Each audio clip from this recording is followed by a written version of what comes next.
નમસ્કાર વિદ્યાર્થીઓ, આજે આપણે ગુજરાતી વિષયમાં વ્યાકરણનો એક નવો મુદ્દાનો અભ્યાસ કરવાના છીએ. પહેલો મુદ્દો આપણે જોયો ધ્વનિ શ્રેણી, ત્યારબાદ જોડાક્ષર એટલે કે જોડણી બાદ આપણે હવે જોવાના છીએ સંધિ. વ્યાકરણની અંદર ક્રમબાય એટલે કે એક પગથિયું બીજું પગથિયું એમ તમે આગળ શીખતા જશો તો તમને વ્યાકરણ સરળતાથી આવડી જશે. હવે અહીંયા આપણે જ્યારે સંધિ શીખવાના છીએ ત્યારે આપણે અમુક શબ્દોનો અભ્યાસ હોય તો વધારે સારું પડે. સંધિ એટલે એક શબ્દોની ગોઠવણી છે. શબ્દ રચનાઓ ભેગી કરી અને એ અમુક શબ્દોની અંદર ઘણો બધો મર્મ સમાવવાની વાત છે. તો કે ભાઈ એક જ શબ્દ છે એની અંદર ઘણો અર્થ મોટો છે. દાખલા તરીકે કોઈ શબ્દ લઈએ આપણે સ્વાર્થ, પરમાર્થ, તો આ એક શબ્દ ઘણું બધું કહી જતો હોય છે.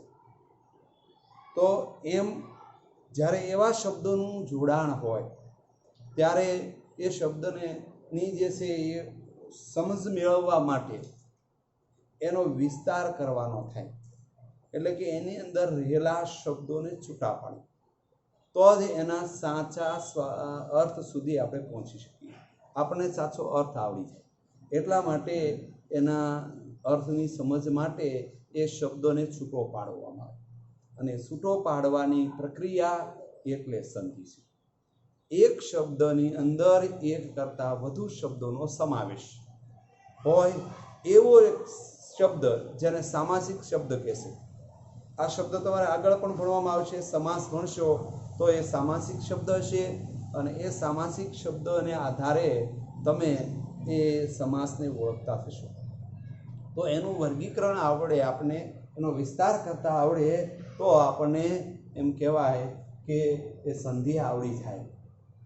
મેં પહેલા વર્ગમાં તમને કીધું જો તમને ધ્વનિ શ્રેણી આવડશે તો જોડણી આવડશે તો તમને જે છે એ સંધિ આવડશે, અને સંધિ આવડશે તો જ તમને સમાસ આવડશે.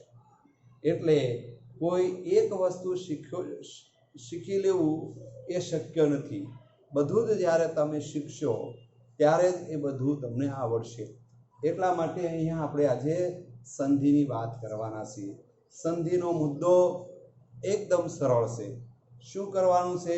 તો બસ આપણે સમજાય, યોગ્ય અર્થ બને એવા શબ્દોને છૂટા પાડો, અથવા છૂટા એવા પાડેલા શબ્દનો એક અર્થ બનાવવાનો, એનો એક મર્મ બનવો, એક હેતુ બનવો જોઈએ, એક અર્થ બનવો જોઈએ. એવો જ્યારે શબ્દની રચના કરી એવો શબ્દ આપણે બનાવીએ એટલે એની સંધિ આપણે કરી કહેવાય. બરાબર ને? તો સામાન્ય રીતે તો સંધિ એ શબ્દ એટલે શું તો આપણા મનમાં થાય સંધિ એટલે જો એનો સીધો જ અર્થ થાય જોડાણ. કોનું જોડાણ? તો કે બે શબ્દોનું. ત્રણ શબ્દોનું પણ જોડાણ હોઈ શકે. પહેલું પદ, બીજું પદ, ત્રીજું પદ, ત્રણ પદો હોય. ત્રણ પદોને ભેગા કરીને એક શબ્દ રચના થતી હોય. ઘણીવાર બે શબ્દોને ભેગા કરીને એક શબ્દ રચના થતી હોય. તો આ બંને શબ્દોનું જોડાણ એટલે સંધિ. અને એ સંધિ જે છે એ કેવી રીતે જોડાય છે? તો કે બધા શબ્દોમાં ફેરફાર થતો નથી, પણ માત્ર જ્યારે બે શબ્દો જુદા પાડીએ છીએ ત્યારે પ્રથમ શબ્દનો અંતિમ અક્ષર અને બીજા એના પછીનો પદ અથવા એના પછીનો શબ્દ છે એનો પ્રથમ અક્ષર, આ બંને મળીને એક શબ્દ રચના થાય. જેવી રીતે ગણિતમાં 1+1 બરાબર આપણે 2 કરીએ છીએ, અથવા 1+2 બરાબર 3 કરીએ છીએ. બસ આવું જ કંઈક છે.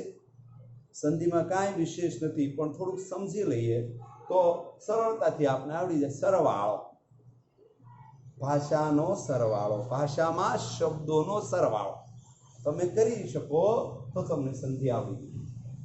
કાંઈ અઘરું નથી, પણ એ પહેલાં શબ્દો ઓળખવા પડે, શબ્દો સમજવા પડે ને એ શબ્દ એક શબ્દ બનાવીએ તો એનો મર્મ અર્થ જે છે, મર્મ કહેતા અર્થ એ ચોક્કસપણે જળવાઈ રહે એવો બને.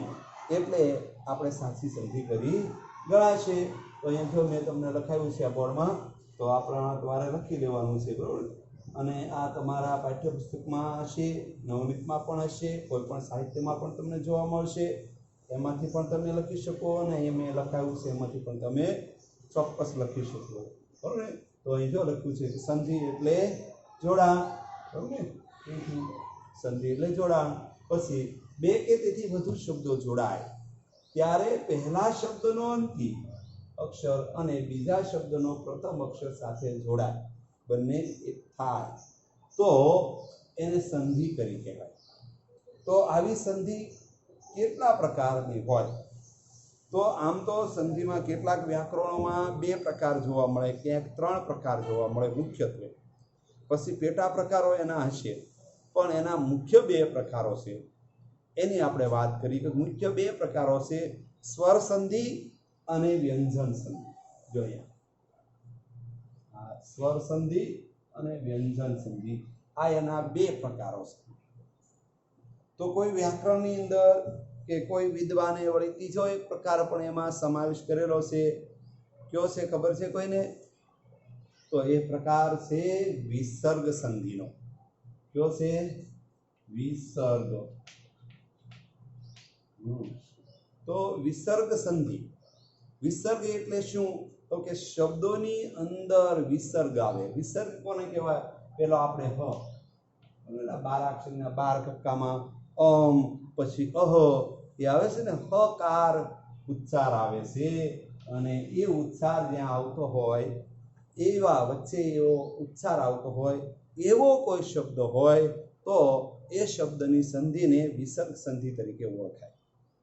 પણ એ સંધિનો પ્રકાર વ્યંજન સંધિમાં આવી જાય, કારણ કે એ વ્યંજનમાં સમાવિષ્ટ છે. એમાં કોઈ એક વિસર્ગ હ છે, એ વિસર્ગ છે, પણ એ વ્યંજન પણ છે. એટલે એમનો સમાવેશ તમે વ્યંજનની અંદર પણ કરી શકો છો. અને તમે એમ કહેશો કે આ વ્યાકરણની અંદર તો આમ આપ્યું છે, તો એ વિગત પાડવી હોય તો ઘણી બધી વિગત પડાય, પણ એને ભેગી પણ તમે લઈ શકો, જુદું પાડવાની જરૂર નથી, કારણ કે આપણે થોડુંક સરળ બની જાય. એટલા માટે આપણે એને અત્યારે આમાં ગણી લઈશું, વ્યંજન સંધિમાં આપણે ગણી લઈશું, બરાબર. તો આજે આપણે એ પૈકી પહેલો પ્રકાર સ્વર સંધિ. સ્વર એટલે શું? કોને સ્વર કહેશું? ચાલો એક એક શબ્દ પર આપણને પ્રશ્ન થવો જોઈએ. આ કયા કયા સ્વરો? તો આપણે અગાઉ શીખ્યા છે, ધ્વનિ શ્રેણી જ્યારે શીખ્યા ત્યારે મેં તમને કહ્યું હતું કે આ સ્વરો, આ વ્યંજનો, બરાબર ને, જેમનો સ્વતંત્ર ઉચ્ચાર થાય તેને આપણે સ્વર કહીએ છીએ. આ જો ક્યાંય પણ હવા અવરોધ્યા વગર હવા સીધી જ બહાર આવે, અથવા એમની સાથે અન્ય કોઈ વ્યંજનનો સમાવેશ નથી, એવા અક્ષરો એટલે એ સ્વર અક્ષરો છે. તો એ સ્વર અક્ષરોની મેળવણી, ગોઠવણી, એને ભેગા કરવાની એક પ્રક્રિયા, જેમને કહે છે સ્વર સંધિ. અને 2 સ્વરો જોડાય. કેવા 2 સ્વરો? તો કે ભાઈ અ ઈ વત્તા અ વત્તા ઉ, આ બધા સ્વરો છે. પણ એમાં પણ અમુક પ્રકાર, એમાં પણ વિભાજન છે કે સીધી જ એકનો એક અક્ષર એમાં ને એમાં પાછો ભળે, એટલે કે અમાં જ ભળે ત્યારે એની સીધી સંધિ કહેવાય, અથવા એને આપણે સજાતી સંધિ કહીએ. વિજાતી સંધિ કોને કહેવાય? તો કે સ્વરો જ છે, પણ એક સ્વરમાં એક પ્રકારના ઉચ્ચારણમાં બીજા પ્રકારનું ઉચ્ચારણ મળે. તો કે એક પ્રકારનું ઉચ્ચારણ એટલે કયું? તો કે અ. બીજા પ્રકારનું ઉચ્ચારણ કયું? તો કે ઈ. અ ઈ. જો બંનેના ઉચ્ચારણ સ્થાનો કેવા થયા? જુદા થયા. એટલા માટે જુદા થાય તો એ શું છે? વિજાતી સંધિ છે. પણ આ, જો આ પણ શું છે? એક જ સ્થાનમાંથી થોડુંક હવા વધારે જોશથી આપણે બહાર કાઢવી પડે છે આ બોલતી વખતે, પણ ઉચ્ચારણ સ્થાન તો એક જ છે. હવા તો એક માર્ગી રીતે બહાર આવે છે, એટલે એ એક સરખું ઉચ્ચારણ એને સજાતી સંધિ કહે છે. અ આ પછી ઈની પણ તમે વાત કરશો તો કે ઈ બરાબર, એમાં પણ તમે લંબાવશો, રસ્વ અને રસ્વ બે ઉમેરશો, રસ્વ અને દીર્ઘ ઉમેરશો, પણ બંનેનું ઉચ્ચારણ કેવું રહેશે? એક સરખું રહેશે. થોડુંક વધારે જોશથી હવા આવશે, થોડોક મોટો અવાજ થશે, થોડો જાડો અવાજ બનશે, બરાબર. પણ જો એમાં જાજો ફેર પડતો નથી. પણ તમે અ બોલો અને પછી ઈ બોલો તો ઉચ્ચારણ સ્થાન બદલી, એક જ સ્થાનથી ઉચ્ચારણ નથી. માટે જુદા જુદા સ્થાનોમાંથી ઉચ્ચારણ થતું હોય એટલે એમને સજાતી સંધિ કહેવાય છે. એમાંનો આપણે પહેલા પ્રકારની વાત કરીએ છીએ તો કે બે સજાતી સ્વરો જોડાય તેને સ્થાને દીર્ઘ સ્વર થાય છે. સજાતીય હોવા જોઈએ પાછા. જો તો સજાતી કોને કહેવાય? અને એની મેં તમને વાત કરી, સજાતીય, વિજાતીય, બરાબર. તો એ સજાતીય એટલે કે એક જ સ્થાનમાંથી ઉચ્ચારતા સ્વરો મળે તો એમને સજાતીય સંધિ કહેવાય. અને જો એક જ સ્વરની સંધિ છે પણ અલગ અલગ સ્થાનમાંથી બંને અક્ષરો ઉચ્ચારાય. બંને એટલે કેવા? તો કે પૂર્વ પદ અને ઉત્તર પદ. અહીંયા પૂર્વ પદમાં અ અને ઉત્તર પદમાં અ. એ ક્યાં જોવા મળે છે આપણને? અહીંયા સ્વ સાથે અ છે, બરાબર ને? અહીંયા વ સાથે અ છે અને અહીંયા અર્થમાં અ છે. આ બંનેનું મેળવણ ગોઠવણી આ થાય. માટે સ્વા વની પાછળ આપણે અહીંયા આ જોડ્યો કે ના જોડ્યો એટલે આ સંધિ આ પ્રકાર દેખાય. તો એની શું થયું? બંને રસ્વ મળ્યા તો દીર્ઘ થયો ને. તો આપણે શીખશું આપણે કે દીર્ઘ સ્વર થાય છે, બરાબર ને? સાવ સરળ છે. ઘરે પણ આવા કેટલાક ઉદાહરણો છે, બીજા આવા શબ્દો આપણે ગોતીએ. આપણે પાઠ્યપુસ્તક છે, નવનીત છે, અન્ય સામયિક છે, એ સામયિકમાંથી પાછા આવા કેટલાક ઉદાહરણો આપણે તારવશું તો જ શીખશું. એકને એક ઉદાહરણથી શીખી શકાશે નહીં. અહીંયા તો અમે એક જ ઉદાહરણની વાત કરવાના છે, બીજા નિયમ ફરશે એટલે તરત બીજો આવશે. આવી સજાતીય સંધિ કેવી રીતે થાય એની હું તમને વાત કરું છું, બરોબર?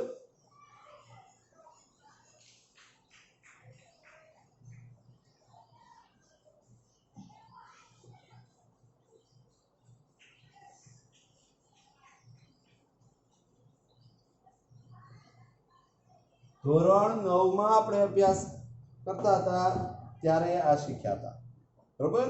એટલે ધોરણ 10 વાળાને આ વળી પાછું શીખવાનું થશે તો સમજવાનું કે આપણે પુનરાવર્તન કરી રહ્યા છીએ, આપણે પુનરાવર્તન થઈ રહ્યું છે.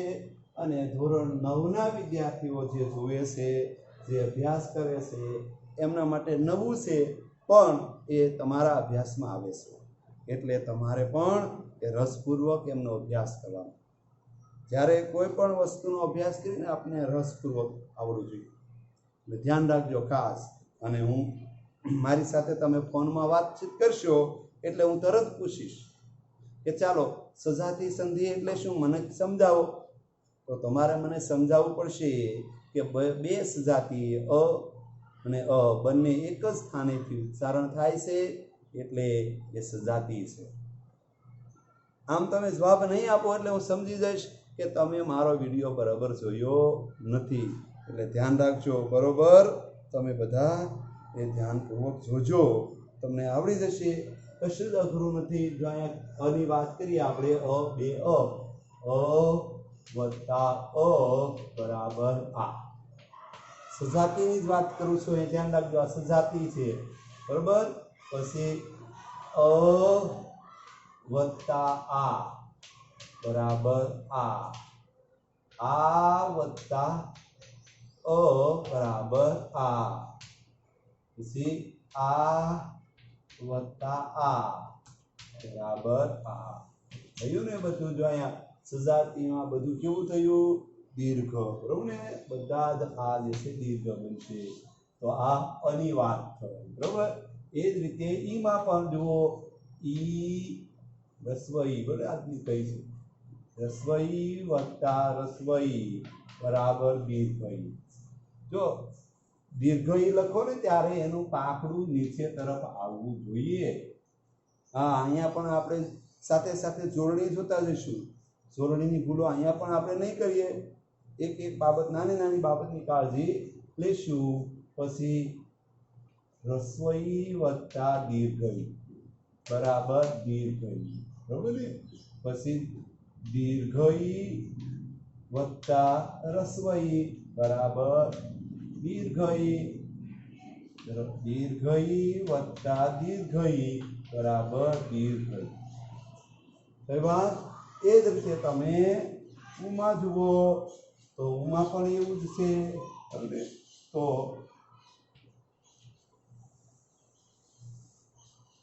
રસ્વઉ વત્તા રસ્વઉ બરાબર દીર્ઘઉ. રસ્વઉ દીર્ઘઉ વત્તા રસ્વઉ બરાબર દીર્ઘઉ. રસ્વઉ વત્તા દીર્ઘઉ બરાબર દીર્ઘઉ. દીર્ઘઉ વત્તા દીર્ઘઉ બરાબર દીર્ઘઉ. બરાબર થયું ને? જો આ રીતે થશે. હવે આને આધારિત શબ્દો છે. એક આમાં કયો શબ્દ લાગુ પડે, આમાં કયો શબ્દ લાગુ પડે, એ તમારે વિચારવાનું, જોવાનું અને લખવાનું છે. દાખલા તરીકે અ વત્તા આ. બરોબર ને? તો એના માટે તમે શબ્દ જુઓ તો રાજ્ય. બરોબર ને? રાજ્ય. રાજ્ય વત્તા આશ્રય. આ લેવાનું છે ને, એટલે આશ્રય. તો શું થાય? રાજ્યાશ્રય. અહીંયા તમે કહેશો કે આ કાઢી નાખ્યો, આ કાઢ્યો નથી. આ જો અહીંયા કાનો છે, એ આ છે. બરાબર ને? કાઢવાનું નથી. ઘણા લોકો અથવા ઘણા વિદ્યાર્થીઓ એવું સમજે કે એક અક્ષરને કાઢી નાખવાનો, આમાં ઉમેરી દેવાનો. ના, કશું કાઢવાનું નથી. એમાં એનો સમાવેશ છે, પણ એમનો સાંકેતિક અથવા સંજ્ઞા સ્વરૂપે છે. બરાબર ને? એને આપણે કાનો કહેતા હોઈએ છીએ, પણ ખરેખર કાનો નથી. એ શું છે? અહીંયા સ્વરનો આ જોડાયેલો છે. યાદ રાખજો. બરોબર? તો આવી જ રીતે અહીંયા આ જોયો આપણે પહેલા અક્ષરમાં. તો તમે જોયો સ્વાર્થનો સ્વ વત્તા અર્થ, એ જોયો. પછી આનો પણ એ જ રીતે આપણે જોઈએ તો કે આ વત્તા અ બરાબર તો વિદ્યા વત્તા અર્થી. વિદ્યા વત્તા અર્થી. તો બરાબર થયું વિદ્યાર્થી. વિદ્યાર્થી આ શબ્દ ખાસ મોટા ભાગના વિદ્યાર્થીઓ ખોટો બોલતા હોય છે. વિદ્યાર્થી. ધ અને ય નથી ભાઈ, દ ને ય છે. આમાં દ નો સમાવેશ છે. આ છે ને, દ નો સમાવેશ છે એટલે દ બોલવાનો છે ત્યાં. વિદ્યાર્થી. બરોબર? તો વિદ્યા વત્તા અર્થી થયો. એ જ રીતે આપણે હવે જોઈશું આ વત્તા આ. બરોબર?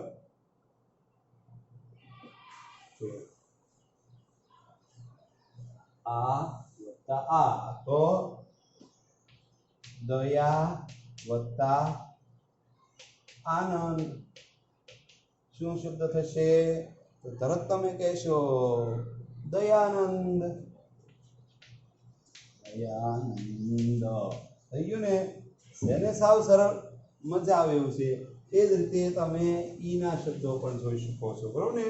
તો કે ઈ ના શબ્દોમાં આપણે લઈએ રસ્વઈ વત્તા રસ્વઈ. દાખલા તરીકે કવિ વત્તા ઈશ્વર. કવિ વત્તા ઈશ્વર. તો એનું તમે શબ્દ કરશો કવિશ્વર. બરોબર? શબ્દ રચના ગમે રીતે કરી શકો, બરોબર ને? એ જ રીતે તમે બીજા શબ્દ માટે તમે જોઈ શકો છો. અહીંયા ક્યાં જોવાનું છે આપણે? રસોઈ અને અહીંયા દીર્ઘઈ છે, તો એવો શબ્દ પણ આપણે લઈ શકીએ, બરોબર ને?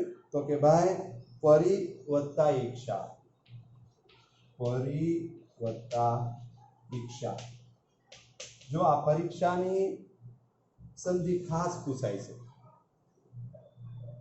છૂટી પાડવાની ઘણી વાર કહેશે ત્યારે બાળકોને બહુ તકલીફ પડે, તો પરીક્ષા એ કેવું બને છે? દીર્ઘ કરવાનું છે, બરોબર ને? કારણ કે ઈક્ષ ક્ષ પૂર્વે આવતો ઈ, આપણે શું શીખ્યા હોઈએ? જોડણીનો ઓલો નિયમ તરત આપણે આવડે, પૂર્વ પ્રત્યયનો, કે આ શબ્દ છે તત્સમ શબ્દ છે અને એ પૂર્વજનો નિયમ ત્યાં લાગુ પડે એટલે પરી હંમેશા હરસ્વ. ના, પરી બધે રસ્વ નથી, અહીંયા દીર્ઘ કરી શકે છે. એટલે આ ઘણી વખત પરીક્ષામાં પૂછાઈ ગઈ છે. આ સંધિ યાદ રાખજો, આ સંધિ પરીક્ષામાં ખૂબ પૂછાય છે, જાહેર પરીક્ષામાં પણ પૂછાયેલી છે. અને આપણે હાવ સરળ હોય એમાં જ આપણે ભૂલ થઈ જતા હોઈએ છીએ, કારણ કે એના ઓપ્શન આપ્યા હોય ને એટલે બધા આપણે એમ લાગે કે આ આવતું છે. દાખલા તરીકે જો તમને એમ લખ્યું હોય કે પરી વત્તા આમ લખ્યું હોય તો તમને સાચું લાગે. પછી તમને એમ આપ્યું હોય કે ભાઈ પરી વત્તા ઈક્ષ તો તમને સાચું લાગે. પછી તમને આમ આપ્યું હોય પરી વત્તા ઈક્ષ તો પણ સાચું લાગે. પણ સાચું શું છે? અહીંયા દીર્ઘ છે, યાદ રાખજો. ઈક્ષની પહેલા ઈ દીર્ઘ છે, અહીંયા રસ્વ છે, છૂટું પડશે ત્યારે એ રસ્વ થઈ જશે, કારણ કે એ ઈક્ષથી છૂટું પડ્યું છે અને પૂર્વજના નિયમ પ્રમાણે ઈક્ષ છૂટું પડે એટલે પરી કેવું છે? રસ્વ છે, માટે એ રસ્વ આવશે, બરોબર ને? તો આ એતે ઈના નિયમ જોયા. એવી જ રીતે ઉના પણ આપણે જોઈ લઈએ, સજાતી પદો છે એટલે, બરોબર ને? એટલે અહીંયા આવે ઉના નિયમ જોશો. અહીંયા કે અહીંયા પહેલો નિયમ છે એ રસ્વઉ વત્તા રસ્વઉ બરાબર દીર્ઘઉ આપ્યું છે, તો આપણે લખશું સુ વત્તા ઉક્તિ. શું થયું? સુક્તિ.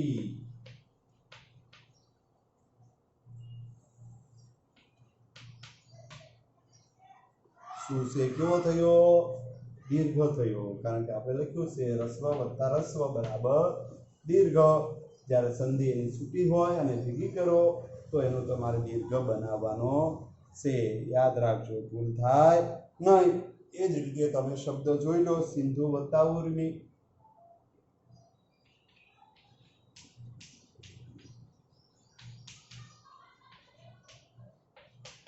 અને તો શું થશે? સિંધુર્મી, બરોબર ને? સિંધુર્મી થયું. એ જ રીતે તમે જોઈ લેશો કે ભાઈ વધુ વત્તા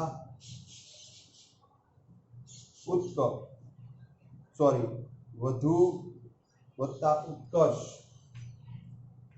વધુ વત્તા ઉત્કર્ષ. વધુ દીર્ઘ લખવામાં આવ્યું. કેમ વધુ?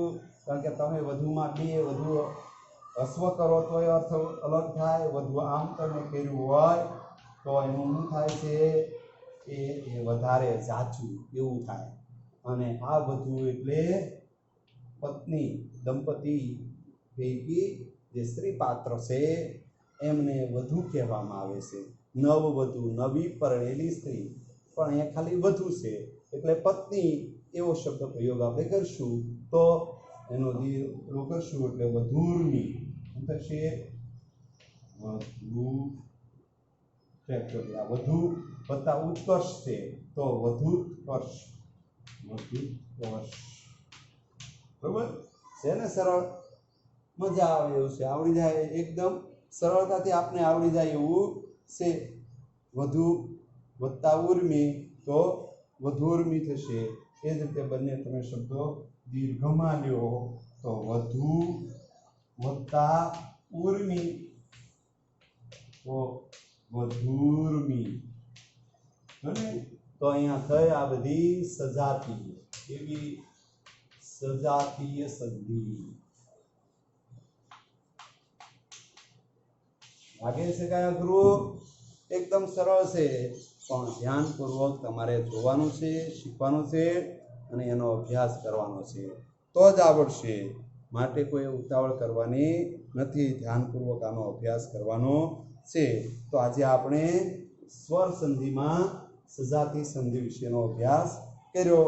આ જ રીતે તમે બીજા સ્વરોની ગોઠવણી કરો, અની સાથે ઈની ગોઠવણી કરો, અની સાથે ઉની ગોઠવણી કરો, તો પણ એમાં ચોક્કસ અર્થ થાય. કારણ કે આગળના સ્વરોની મેળવણી છે એ કેવી રીતે બને છે? અને એ છે, પછી અય છે, ઓ છે, એ ઈ વત્તા ઈ કરો, સોરી અ વત્તા ઈ કરો તો એમનો બને છે એ. આ વત્તા ઈ કરો તો પણ એનો બને ઈ. અ વત્તા ઈ કરો તો પણ ઈ બને. એટલે પહેલા સ્થાનમાં તમારે અ ઉચ્ચારણ, બીજા સ્થાનમાં ઈ ઉચ્ચારણ હોય તો એમનો એ બને છે. આ યાદ રાખજો, બરોબર? તો એ તમારે કરવાની થાય. એને આપણે કહેશું પાછા વિજાતી. અને કે અનું સ્થાન અન વત્તા એની સાથે ઈ હોય તો બંનેનો થઈને એ થાય. તો અહીંયા બંને જે છે સજાતી નથી, આ વિજાતીય છે. અને તો વિજાતી સંધિ પણ આ રીતે થતી હોય છે, સરળતાથી થતી હોય છે. તમારે જોવાનું છે. એમની સાથે હું તમને થોડું હોમવર્ક પણ આપીશ, એ પણ તમારે લખવાનું છે, શીખવાનું છે, બરાબર ને? ચાલો, તો આગળ આપણે આવતીકાલે આમાં તે સજાતી સંધિની સાથે વિજાતી સંધિનો અભ્યાસ કરશું, બરાબર? આવજો.